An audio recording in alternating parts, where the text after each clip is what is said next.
From the University of North Carolina School of Media and Journalism, covering the full range of Tar Heel athletics. This is Sports Extra.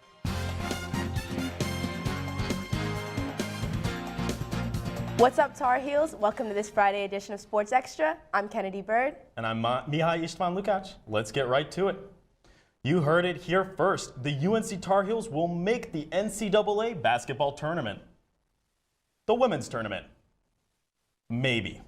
The Heels put down a beatdown on Virginia in the first half Thursday night, but had to survive a furious rally by the Hoos after the intermission.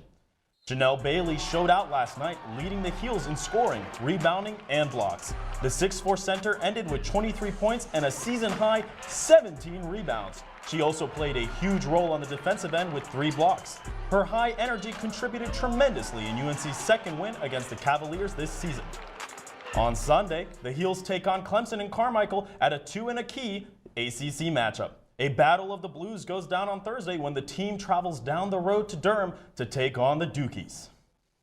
The women's basketball team is playing well. Nala Terry tells us this is a season one player will never forget. 5'8" senior Liz Roberts walked into the UNC women's basketball team her freshman year. She missed the game she came to love at Durham Academy. I wanted to get back into the competitive environment, but more importantly, I just missed the team. I missed having a group of people that you could just count on no matter what. So my mindset was really just I wanted to join a family, and I knew that basketball was the best way to do that. After working hard for 3 years and sticking to her role, Roberts received a big surprise from the new coaching staff. With great respect and with true joy, I am going to offer my very first athletic scholarship to Liz.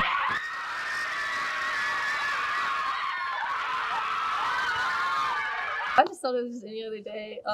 And so she started reading off this list of people, and I just immediately expected, oh, I'm going to be able to celebrate somebody else for their great accomplishment, like anything of that sort. And then she called my name out saying that I had gotten a scholarship. And at first I didn't know how to react because I really didn't believe what I was hearing. And then I just got sworn by my teammates. And that really was just like the moment that I knew, wow, I really have a scholarship to the University of North Carolina. And that's a moment I will never forget.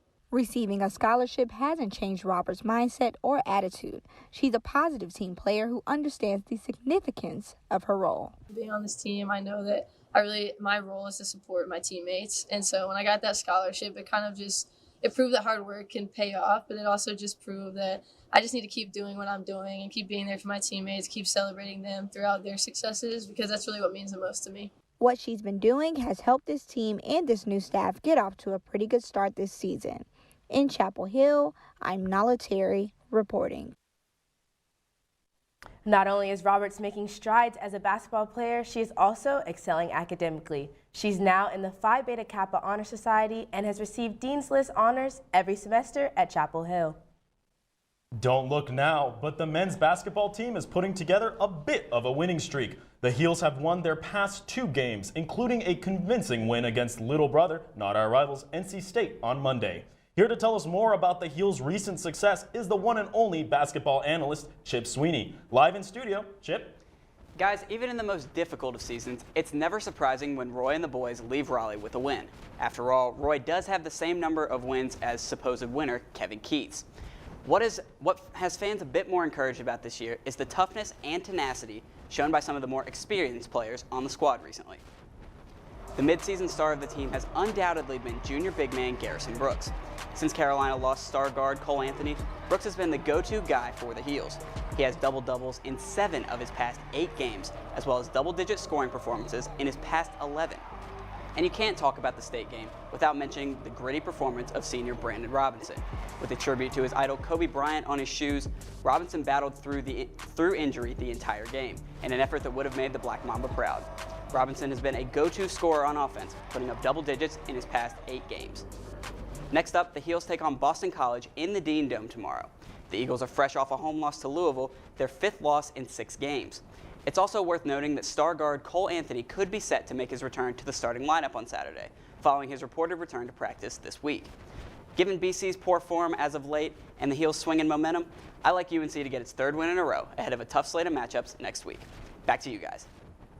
So, Kennedy, with Cole possibly back, what are your predictions for this BC game? You know, with Cole back, a high morale, and BC coming off some pretty bad losses, I think it'd be a great weekend to be a Tar Heel. A lot of Tar Heel athletes have a busy weekend ahead of them. The wrestling team goes head-to-head on the mat with the Dukies tonight at 7. The second-ranked women's tennis team hosts Michigan and tomorrow at 11. Men's lacrosse kicks off its season tomorrow at 12 against Colgate, and the men's basketball team looks to extend its win streak Saturday at 6 against Boston College. And UNC wrestler Kennedy Monday is the ACC Wrestler of the Week in the wake of a huge victory against his opponent from Virginia Tech. The junior had a technical fall win against the third-ranked wrestler in the nation, and as a result has jumped up 6 spots himself, landing him at number 11 in the national rankings. Monday has taken down 3 top 20 opponents already this season. As a team, the Heels move up to number 8 in the country. And UNC Wrestling is climbing up the national rankings after that impressive victory against Virginia Tech, and Carolina is ready to continue the winning streak. Fans can cheer on the Heels at home tonight at 7 p.m. against Duke and 2 p.m. Saturday against Bucknell, before the boys go up against 4th-ranked and unbeaten NC State in Raleigh a week from today. Following that, UNC will host Pittsburgh on February 14th. The UNC men's lacrosse opens action on Saturday at noon against Colgate on Dorrance Field. Fans should be looking out for junior attackman Chris Gray. At any point, he's capable of this type of beautiful open shot for the Carolina goal. On the defensive end, goalkeeper Caton Johnson will hold down the net with saves like this one.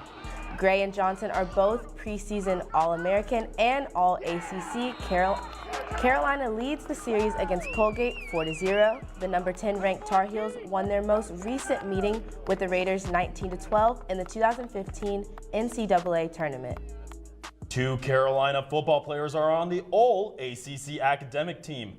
Freshman quarterback Sam Howell and sophomore offensive lineman Joshua Izotto achieved at least a 3.0 GPA in the fall and a 3.0 cumulative average to earn this honor.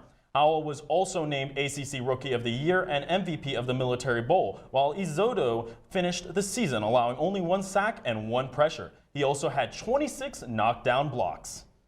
While there are many sports club presidents on campus, Aaron Jenkins tells us one stands out from the others. Carolina boxing vice president Gigi Cloney is breaking the gender standards in the world of boxing. The club on campus brings students and community members together to learn skills and compete in boxing. Cloney is stepping up to president next year and encouraging other women to make their marks with the gloves. So it is definitely predominantly male. However, we are trying our very hardest to recruit more girls simply because there's no reason girls can't do it. When Cloney was going through the process to become a trainer for the club, she knew she wanted to take these lessons and teach other women like her. Our trainer ratio is also predominantly male, which is kind of what made me want to do it a little bit more. Because I know when I was doing it, I had 2 awesome girl trainers who I've really looked up to. And now they're going on and graduating, so it's now I want to be able to be that person for all of these other girls coming in saying, oh, well, if I see her doing it and she's keeping up with all the boys, I mean, so can I. Why couldn't I do it? Current president of the club, Timothy Sloan, says Gigi has the skills to make big changes to the club next year as president. Gigi really stood out to me as someone with a lot of leadership skills. And one thing that Gigi and I have really been working on is advertising that, hey, men and women can do this. It's those kinds of interesting new perspectives that she's adding to it that are really contributing to Carolina boxing. Watch out for this girl, because when she has a goal, good job, Gigi. Keep it up. Let's go. She's going to hit the mark. In Chapel Hill, I'm Aaron Jenkins reporting. Wow. Women boxing president. That's crazy. The future of Tar Heel athletics might truly be female. Indeed. Well, that does it for this week's Friday edition of Sports Extra. Have a great weekend. See you Monday.